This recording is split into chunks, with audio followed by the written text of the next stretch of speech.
তো ওয়েলকাম এভৰিওয়ান আপোনালোক সকলোকে আমাৰ Gyantirtha way to success YouTube চেনেললৈ পুনৰবাৰ স্বাগতম জনাইছোঁ তো দিছ ইজ জ্ঞান প্ৰকাশ তো জ্ঞান প্ৰকাশৰ সৈতে পোনপটীয়াভাৱে আপোনালোক জড়িত হৈ থাকিবলৈ আমাৰ Gyantirtha way to success YouTube চেনেলটো পুনৰবাৰ আপোনালোকে ছাবস্ক্ৰাইব কৰি ল'ব ইয়াৰ লগতে আমাৰ যিটো টেলিগ্ৰাম চেনেল আছে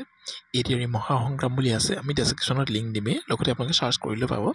তো তাত আপোনালোকে টেলিগ্ৰাম চেনেলটোৰ সৈতে জড়িত হৈ ল'ব কাৰণ আমি টেলিগ্ৰাম চেনেলটো কি কৰিছোঁ ৰেগুলাৰ মক টেষ্ট প্ৰভাইড কৰি আছোঁ লগতে আমি যিখিনি নোটছ থাকে বা ইম্পৰ্টেণ্ট কাৰেণ্ট এফেয়াৰ্ছ থাকে তো সেইখিনি আমি তাত দি আছোঁ ইয়াৰ লগতে ইংৰাজী বিষয়ৰ ৰিডিং কম্প্ৰিহেনশ্যনটো তাত আমি দি আছোঁ বৰ্তমান এটা দিয়া হৈছে আৰু দিম তো মই ভাবোঁ আপোনালোক নিশ্চিতভাৱে উপকৃত হ'ব তো বৰ বেছি সময় নষ্ট নকৰোঁ তো আজি ভিডিঅ'টো এটা মাৰাথন ভিডিঅ' হ'বলৈ গৈছে প্ৰায় 100+ কুৱেশ্যনছ আমি ডিছকাশ্যন কৰিম তো ইয়াত আমি কি লৈ আহিছোঁ বিশেষকৈ টপিকসমূহ কি লৈ আহিছোঁ সেই বিষয়ে ক'ম তো অসম বুৰঞ্জী থাকিব অসমীয়া সাহিত্য ইয়াত থাকিব অসমৰ ভূগোল থাকিব সাম্প্ৰতিক ঘটনাৱলী অৰ্থাৎ কাৰেণ্ট এফেয়াৰ্ছৰ কুৱেশ্যনসমূহ ইয়াত থাকিব তো চিন্তা কৰিবলগীয়া নাই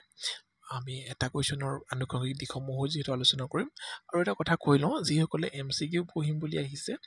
এইটো ছিৰিজখনৰ ভিডিঅ' MCQ ছিৰিজ নহয় আমি MCQ ছিৰিজ পঢ়ায়ে থাকোঁ আৰু সকলোবিলাক চেনেলত MCQ পঢ়ায়ে থাকে তো এইটো হৈছে ওৱান লাইনাৰ কুৱেশ্যন ছিৰিজ যিসকলৰ কনচেপ্ট ক্লিয়াৰ আছে তো তেওঁলোকে গম পাব ওৱান লাইনাৰ কুৱেশ্যনছবোৰ কিমান ইম্পৰ্টেণ্ট আৰু ওৱান লাইনাৰ কুৱেশ্যনছবোৰ পঢ়িলে আচলতে আমাৰ এইটো ৰখি যায় মনত পাৰ্মানেণ্টলি তো আৰু এই ছিৰিজটো আমি ডিজাইন কৰিছোঁ স্পেচিয়েলি ফৰ ADRE 2.0 ইয়াৰ লগতে আছাম পুলিচ SI আৰু আছাম টেটৰ কাৰণে ডিজাইন কৰা হৈছে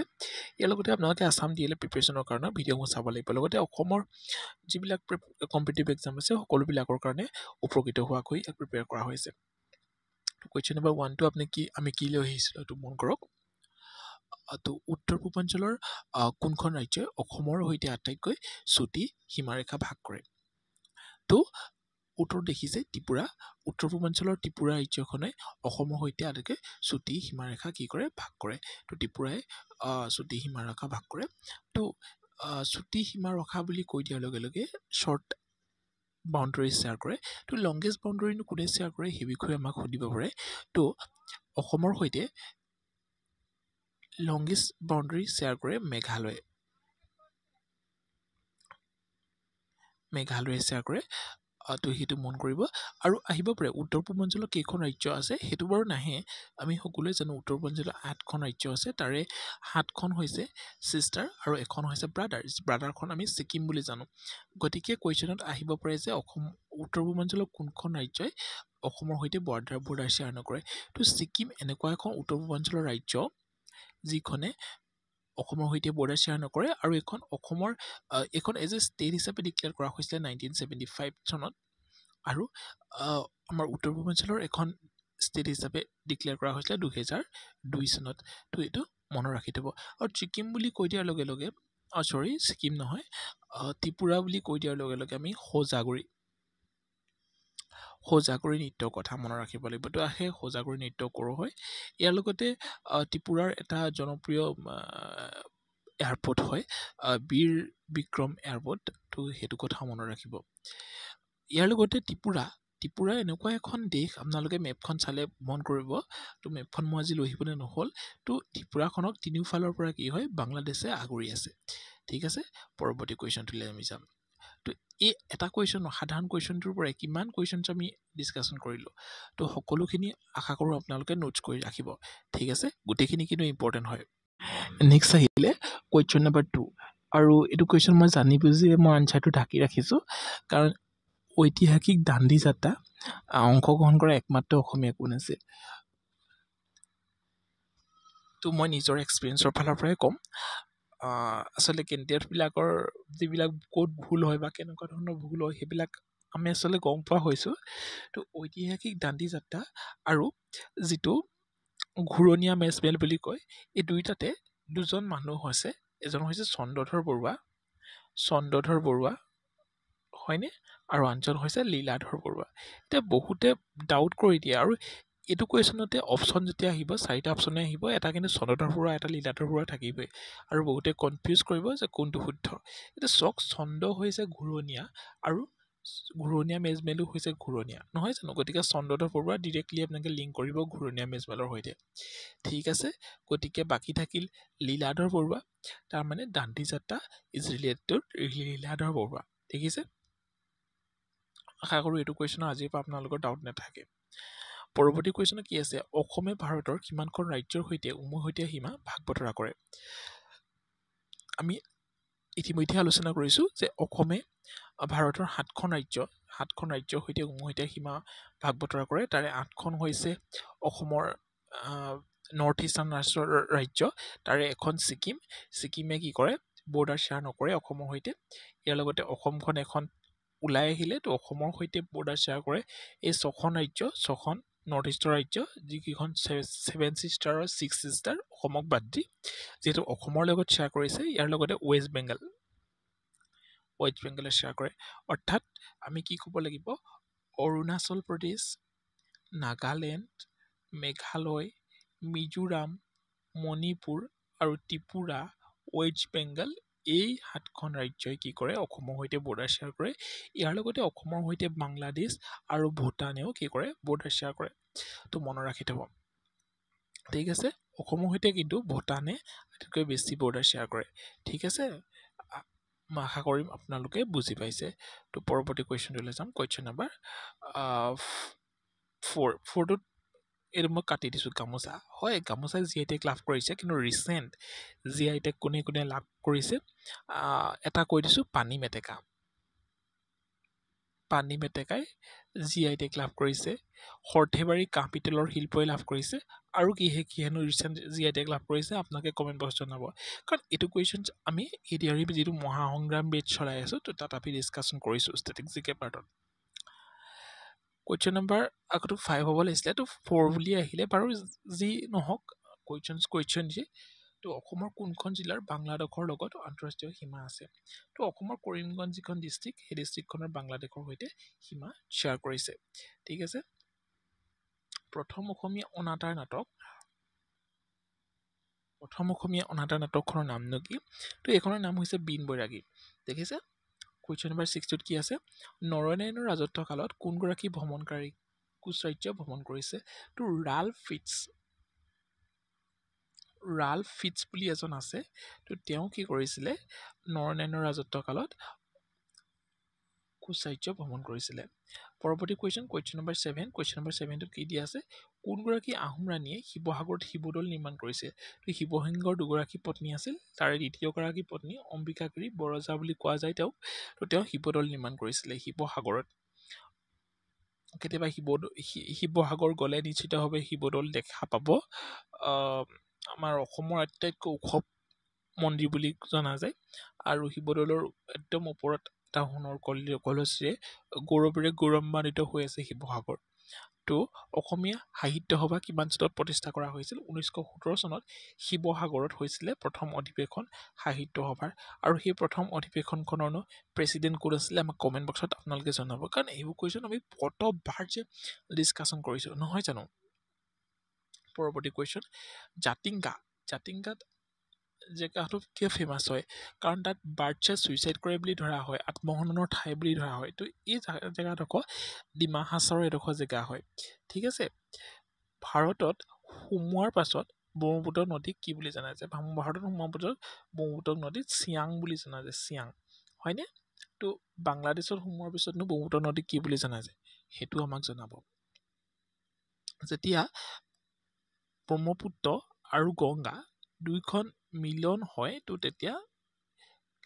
মেঘনা নামেৰে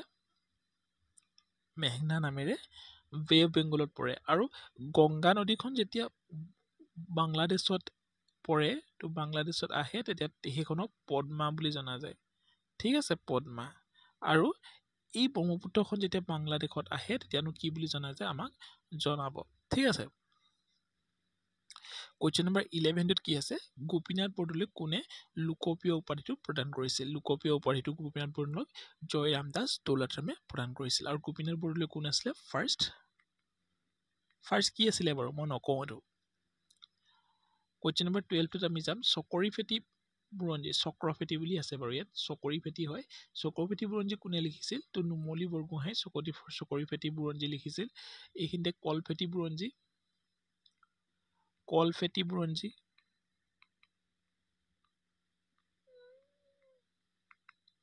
মকৰাজাল বুৰঞ্জী এইখন কোনে লিখিছিলে আপোনালোকে আমাক কমেন্ট বক্সত জনাব পৰৱৰ্তী কুৱেশ্যন আজানপীৰৰ দৰগাহ ক'ত অৱস্থিত ইয়েছ শিৱসাগৰতে আজানপীৰৰ দৰগাহ অৱস্থিত আৰু আজানপীৰৰ দৰগাহনো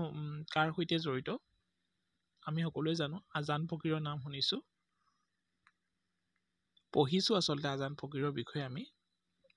তো সেই আজান ফকীৰৰ লগত জড়িত পৰৱৰ্তী কুৱেশ্যন নম্বৰ 14 AIDCৰ সম্পূৰ্ণ নাম কি তো এনেকুৱা ধৰণৰ কুৱেশ্যনবিলাক আহে ফুল মিনিঙৰ তো AIDC নো সম্পূৰ্ণ নামটো কি হয় তো AIDC সম্পূৰ্ণ নাম হৈছে Assam industrial development corporation limited তো Assam industrial development corporation limited হয় কুৱেশ্যন নম্বৰ 15 টো হৈছে অসমৰ ৰাজ্যপাল কোন এতিয়া এজন হৈছে পূৰ্ব ৰাজ্যপাল গোলাপ চন্দ্ৰ কাটৰীয়া অসমৰ বৰ্তমান এই ৰিচেণ্ট চেঞ্জ হৈছে তো সেই অসমৰ ৰিচেণ্ট চেঞ্জ হোৱা ৰাজ্যপাল গোলাপ চন্দ্ৰ কাটৰীয়া নহয় গোলাপ চন্দ্ৰ কাটৰীয়াক বৰ্তমান পাঞ্জাবৰ এজ এ ৰাজ্যপাল হিচাপে কি কৰা হয় তেওঁক এপইণ্ট কৰা হয় তো আহিব পাৰে অসমৰ পূৰ্ব ৰাজ্যপালজনৰ বৰ্তমান ক'ৰ ৰাজ্যপাল হয় হিচাপে নিযুক্তি দিয়া হৈছে তো পাঞ্জাবৰ তো অসমৰ বৰ্তমান ৰাজ্যপাল কোন হয় লক্ষ্মণ প্ৰসাদ আচাৰ্য আমি লিখি দিম লক্ষ্মণ প্ৰসাদ আচাৰ্য ঠিক আছে পৰৱৰ্তী কুৱেশ্যনলৈ যাম কোনখন জিলা বড়োলেণ্ড টেৰিটৰিয়েল ৰিজন অন্তৰ্ভুক্ত নহয় বঙাইগাঁওখন বড়োলেণ্ড টেৰিটৰিয়েল ৰিজনত অন্তৰ্ভুক্ত নহয় আচলতে এইবিলাক কুৱেশ্যনত অপশ্যন থাকিলেহে আপোনালোকে ক'ব পাৰিব ঠিক আছে আকাৰৰ ভিত্তিত অসমৰ আটাইতকৈ ডাঙৰ জিলা কোনখন আকাৰৰ ভিত্তিত অসমৰ আটাইতকৈ ডাঙৰ জিলা কোনখন সেইখন হৈছে কাৰ্বি আংলং আৰু আমাৰ জনসংখ্যাৰ ভিত্তিত নগাঁও ডাঙৰ হয় পৰৱৰ্তী কুৱেশ্যন নম্বৰ 18 অসমীয়াত প্ৰথম উপন্যাস কোনে ৰচনা কৰিছিল তো পদ্মনাথ গোহাঁইবৰুৱাই প্ৰথম উপন্যাস অসমীয়াত ৰচনা কৰিছিল আৰু সেইখন আছিলে ভানুমতী আৰু অসমীয়া প্ৰথম ছপা উপন্যাসনো কি আছিলে সেইখনো লক্ষ্মীনাথ বেজবৰুৱা পদ্মনাথ গোহাঁইবৰুৱাই লাহৰী আছিল পৰৱৰ্তী কুৱেশ্যন নম্বৰ 19 আমি যাম ফুলগুৰি বিদ্ৰোহৰ সময়ত নিহত হোৱা ভাৰতীয় বিষয়া এজনৰ নাম কি 1861 চনত ফুলগুৰি বিদ্ৰোহ হৈছিলে আৰু সেই তেওঁ আছিলে লেফটেনেণ্ট সিংগাৰ আৰু ফুলগুৰি বৰ্তমানৰ ক'ত আছে তো নগাঁও ডিষ্ট্ৰিক্ট ঠিক আছে পৰৱৰ্তী কুৱেশ্যনটোলৈ আমি যাম কুৱেশ্যন নম্বৰ 20 আই থিংক ব্ৰহ্মপুত্ৰ নদীৰ ওপৰত কিমানখন দলং আছে তো ব্ৰহ্মপুত্ৰ নদীৰ ওপৰত 6খন দলং আছে কি আছে আমাক কমেণ্ট বক্সত জনাব অসমৰ কোনটো সংৰক্ষিত অঞ্চল সোণালী বান্দৰৰ বাবে বিখ্যাত তো চক্ৰশিলা বন্যপ্ৰাণী অভয়াৰণ্যৰ বিষয়ে আমি জানো সেইখন সোণালী বান্দৰৰ বাবে বিখ্যাত গল্ডেন লেংগুৰ আৰু ইয়াৰ লগতে আমি ক'ব পাৰো যিখন আমাৰ ৰায়মনা নেশ্যনেল পাৰ্ক তো ৰায়মনা নেশ্যনেল পাৰ্কখনো সোণালী বান্দৰৰ বাবে বিখ্যাত ঠিক আছে তো নামদাং নদীৰ ওপৰত শিলৰ সাঁকো কোনে নিৰ্মাণ কৰিছিল তো ৰুদ্ৰসিংহ আহোম ৰজা তেওঁ নিৰ্মাণ কৰিছিল ঠিক আছে মনত ৰাখিব আৰু এই ৰুদ্ৰসিংহই আমাৰ চাৰিঙীয়া ৰজা যিটো পদবী সেইটো তেওঁ কি কৰিছিলে এপইণ্ট কৰিছিলে ইয়াৰ লগতে আমাৰ আটাইতকৈ কম আহোম ৰজা কোনেনো শাসন কৰিছিলে তো তেওঁ আছিলে চামগুৰীয়া ৰজা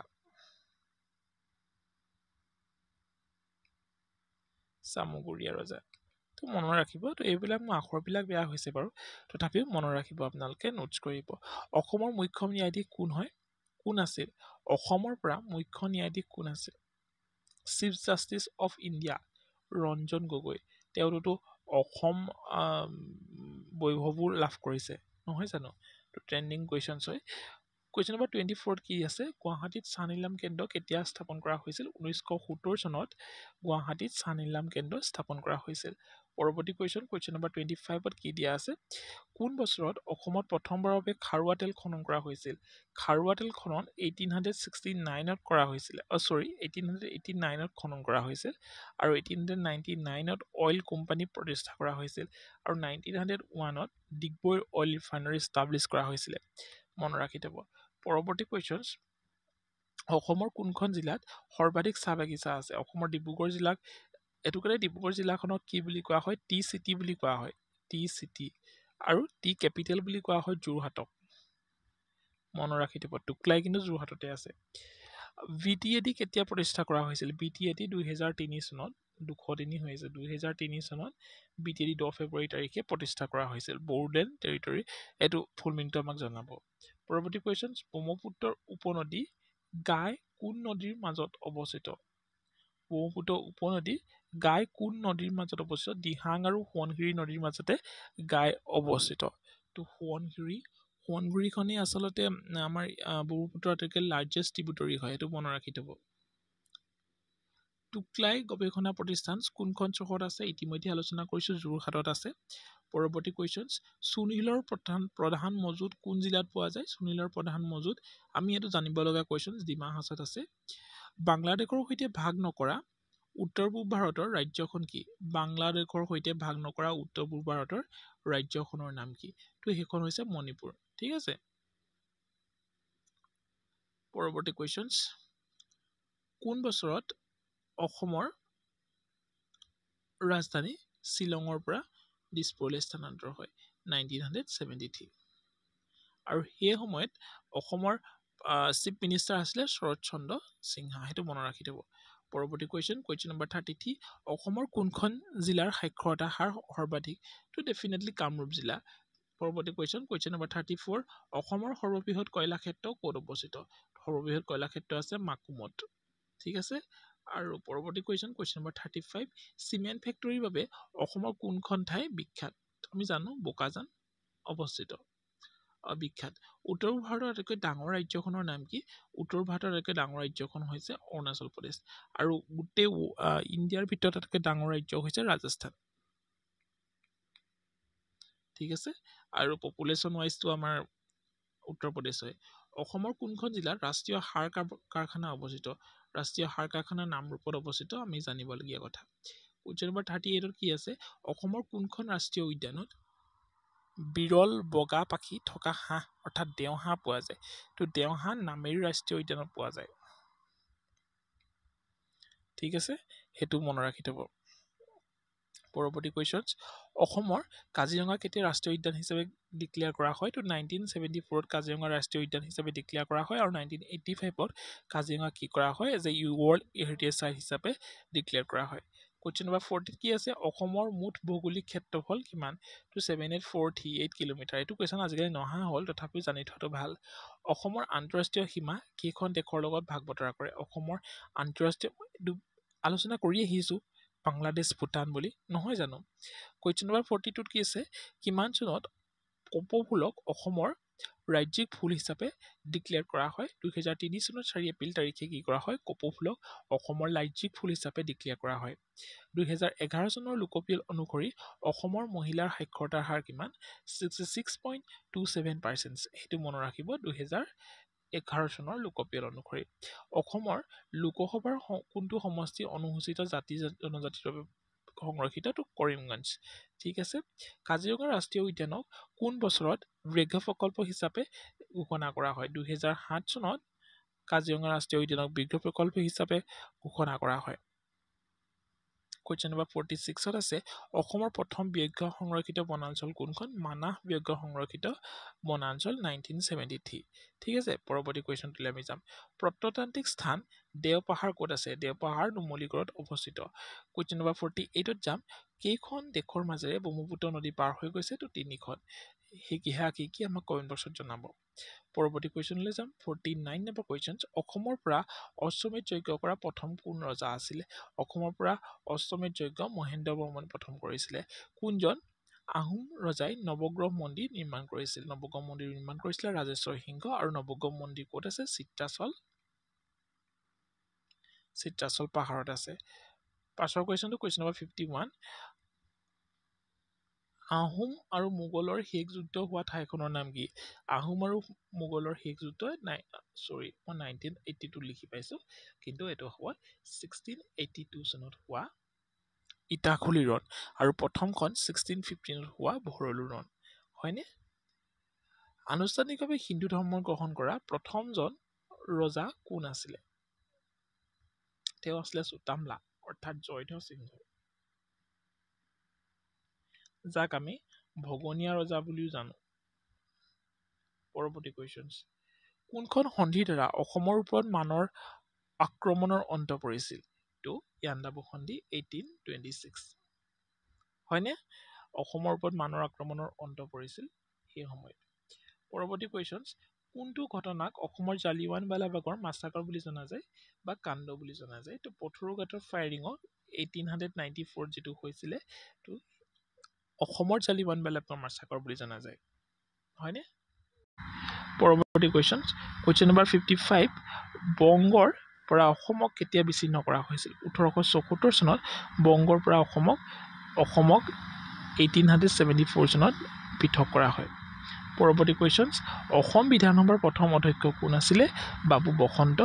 কুমাৰ দাস এতিয়ানো কোন হেয়া কমেন্ট বক্সত জনাব ভাৰতীয় সংবিধানৰ কোনটো অনুচ্ছেদৰ অসমৰ ৰাজ্যৰ সন্দৰ্ভত বিশেষ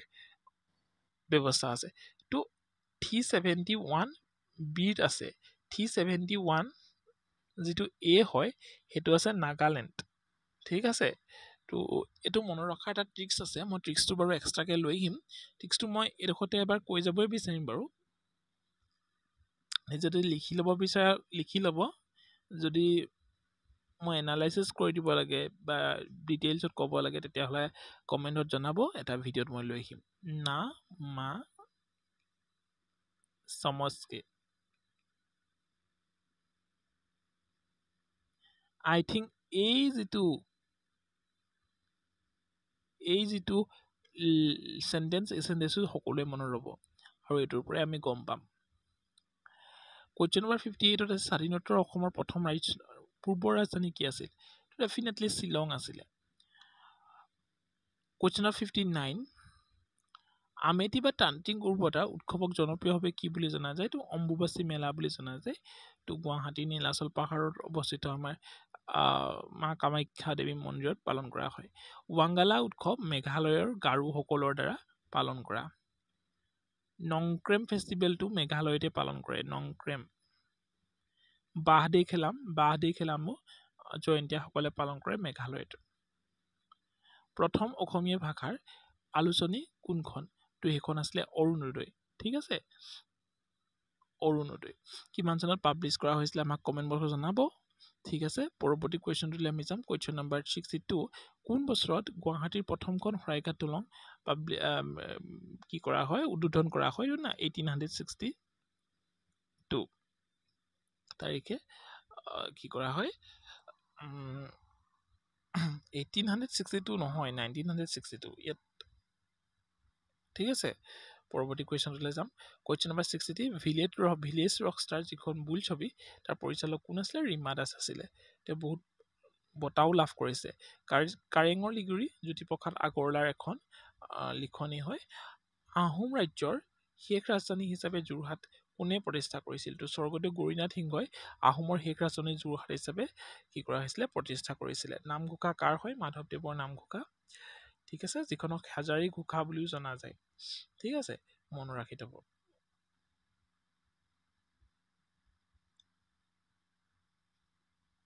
এডু কোৱেশ্চন থাকি গৈছিলে কোন নৃত্যক গুমৰাগ নৃত্য এটো উমৰাগ বুলি আছে কিন্তু গুমৰাগ নৃত্য বুলি কোৱা হয় হেয়া হৈছে আলি আই লিগাঙৰ উমৰাগ জিয়াভৰলী নদী অসমৰ কোনখন জিলাত অৱস্থিত শোণিতপুৰ জিলাত জিয়াভৰলী নদী অৱস্থিত মনত ৰাখি থব উজনি অসমত প্ৰথম চাহ বাগিচা কোনে স্থাপন কৰিছিল তো মনিৰাম দেৱানে স্থাপন কৰিছিল তো প্ৰথমখন আছিল 1837ত চাবুৱা চাহ বাগিচা ডিব্ৰুগড়ত আছে কোৱেশ্চন নম্বৰ 70 কাক দিহিঙীয়া ৰজা বুলি জনা যায় চুমুঙক দিহিঙীয়া ৰজা বুলি জনা যায় তেওঁ প্ৰথমজন আছিল যিয়ে হিন্দু উপাধি গ্ৰহণ কৰিছিল পৰৱৰ্তী কুৱেশ্চনছ 71 নম্বৰ কুৱেশ্চনছ পলাশ চৰিত্ৰ পৰৱৰ্তী কুৱেশ্চনটোত আছে জয়মতী চলচ্চিত্ৰ কোন বছৰত পালন কৰা হয় মুক্তি দিয়া হয় তো 1935 তাৰ পাছত 1939ত জ্যোতিপ্ৰসাদ আগৰৱালাই পৰিচালনা কৰে ইন্দ্ৰমালতী পৰৱৰ্তী সময়ত তো কোন ৰজাই প্ৰথমবাৰৰ বাবে বৰফুকন পদৰ সৃষ্টি কৰিছিল তো এয়া আছিলে প্ৰতাপ সিংহ তেওঁক বুঢ়া ৰজা বুলি কোৱা হয় বুদ্ধিত স্বৰ্গনয়ন বুলিও কোৱা হয় 74 নম্বৰ কুৱেশ্যনছ কোনজন আহোম ৰজাই নৰনাৰায়ণৰ সৈতে মাজুলী চুক্তি স্বাক্ষৰ কৰিছিল মাজুলী চুক্তি স্বাক্ষৰ কৰিছিলে সুখামভাই মনত ৰাখি থব খুৰা ৰজা পৰৱৰ্তী কুৱেশ্যন 75 নম্বৰ কুৱেশ্যন কোনগৰাকী আহোম স্বৰ্গদেউ উমানন্দ মন্দিৰ বুইল কৰিছিলে তো গদাধৰ সিংহই সেইটো আপোনালোকে মনত ৰাখি থব পৰৱৰ্তী কুৱেশ্যনছলৈ আমি যাম প্ৰথমবাৰৰ বাবে মোৱামৰীয়া বিদ্ৰোহ কেতিয়া হৈছিল 1769 চনত মোৱামৰীয়া বিদ্ৰোহ আছিল আৰু সেইটো সময়ত আছিলে লক্ষ্মী সিংহ পৰৱৰ্তী সময়ত 1782 হৈছিলে তো তেতিয়া আছিলে গৌৰীনাথ সিংহ সতীহাদিনী কোন বংশ ৰজা জোন বুলি হৈছে দেই অকণমান লিখাত গণ্ডগোল হৈছে কোন বংশ ৰাণী আছিলে তো তেওঁ চতিয়া বংশ ৰাণী আছিলে তেওঁৰ হাজবেণ্ডৰ নামনো কি আছিলে আমাক নিত্যপাল আছিলে তেওঁ কাৰ বিৰুদ্ধে যুদ্ধ কৰিছিলে আমাক কমেণ্ট বক্সত জনাব অসমত প্ৰথম ৰেলপথ কেতিয়া স্থাপন কৰা হৈছিলে 1881 চনত অসমত প্ৰথম ৰেলপথ কি কৰা হৈছিলে স্থাপন কৰা হৈছিলে কোনে আহোমৰ ৰাজধানী ৰংপুৰলৈ স্থানান্তৰ কৰিছিলে ৰুদ্ৰসিংহই আহোমৰ ৰাজধানী কি কৰিছিলে ৰংপুৰলৈ স্থানান্তৰ কৰিছিলে স্বাধীনতাৰ সময়ত কোনে মৃত্যু বাহিনী গঠন কৰিছিলে পুষ্পলতা দাসে ঠিক আছে কোন বছৰত গুৱাহাটী বিশ্ববিদ্যালয় প্ৰতিষ্ঠা কৰা হয় গুৱাহাটী বিশ্ববিদ্যালয় 1948ত প্ৰতিষ্ঠা কৰা হয় এইমছ কেতিয়া প্ৰতিষ্ঠা কৰা হয় 1947ত ঠিক আছে পৰৱৰ্তী কুৱেশ্যনটোলৈ আমি যাম অসম সংস্থাৰ প্ৰথম সভাপতি কোন আছিল অসম সংস্থাৰ প্ৰথম সভাপতি আছিলে প্ৰভাত চন্দ্ৰ বৰুৱা সেইটো মনত ৰাখি থব ডক্টৰ ভূপেন হাজৰিকাৰ দ্বাৰা পৰিচালিত কি আছিলে এৰাবাটৰ সুৰখন আছিলে আৰু ডক্টৰ ভূপেন হাজৰিকাৰ শেষখন ছবি আছিলে লতিঘটি অসমৰ কোনখন জিলাক সত্ৰৰ নগৰ বুলি কোৱা হয় এইটো বৰপেটাক কোৱা হয় বহুতে মাজুলী বুলি কনফিউজ কৰে এইটো বৰপেটা হয় ঠিক আছে অসমৰ একমাত্ৰ এইমছ ক'ত আছে তো চাংহাৰীত আছে ঠিক আছে গুৱাহাটী 86ত কি আছে অসমৰ বিহুৱে কিমান তাৰিখে বিশ্ব ৰেকৰ্ডৰ গিনিজ বুকত স্থান লাভ কৰিছিলে তো 2023 চনৰ 13 এপ্ৰিল তাৰিখে তো বহাগ বিহু উৰুকাৰ দিনাখনে আৰু 2023 চনত মনত ৰাখি থব 30 জুলাইত গুৱাহাটীৰ অসম বিধানসভাৰ নতুন ভৱন কোনে উদ্বোধন কৰিছিলে তো লোকসভাৰ অধ্যক্ষ ওম বিৰলাই কি কৰিছিলে গুৱাহাটীৰ অসম বিধানসভাৰ নতুন ভৱন উদ্বোধন কৰিছিলে কেতিয়া মহাকাশ দিৱস ৰাষ্ট্ৰীয় মহাকাশ দিৱস পালন কৰা হয় 23 আগষ্ট কাৰণ 23 আগষ্টত আমাৰ কি হয় চন্দ্ৰযান 3 লুনাৰ চাৰ্ফেচত এন্ট্ৰি কৰিছিলে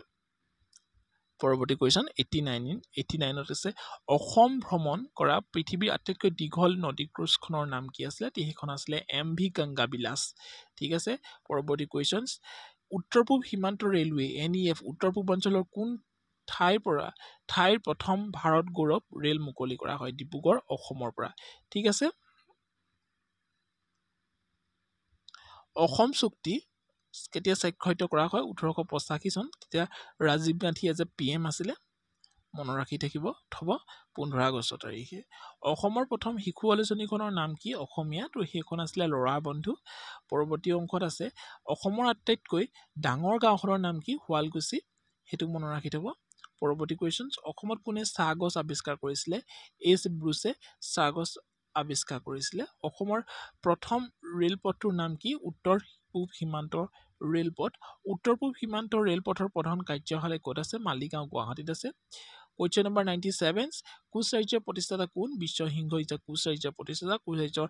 বিখ্যাত ৰজা গ্ৰেটাৰ ৰজা আছিলে নৰনাৰায়ণ শৰাইঘাটৰ ৰণ কাৰ মাজত হৈছিলে আহোম আৰু মোগল সৈন্যৰ মাজত হৈছিলে কিমান চনত হৈছিলে আমাক কমেণ্ট কৰি জনাব কোন আহোম ৰমণীয়ে মোগলৰ সৈতে যুঁজ মূলা গাভৰুৱে কৰিছিলে মনত ৰাখি থব 100 নম্বৰ কুৱেশ্যনছ এশটা আমি শতক অতিক্ৰম কৰিলো আহোমসকলে প্ৰথম ক'ত ৰাজধানী পাতিছিলে তো শিৱসাগৰৰ চৰাইদেউ জিলাত কিমান চনত তো 1253 চনত পৰৱৰ্তী কুৱেশ্যনছ অসমৰ কোনখন মেডিকেল কলেজ কিমান চনত প্ৰতিষ্ঠা কৰা হৈছিল অসমৰ প্ৰথমখন মেডিকেল কলেজ ইতিমধ্যে আলোচনা কৰি আহিছো 1947 102 নম্বৰ কুৱেশ্যনছটো কি আছে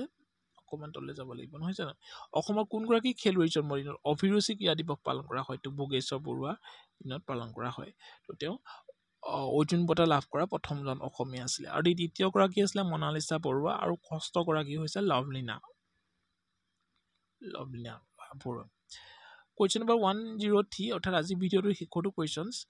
যদি ভিডিঅ'টো ভাল পালে নিশ্চয়কৈ ভিডিঅ'টো লাইক এটা কৰিব কমেণ্ট কৰিব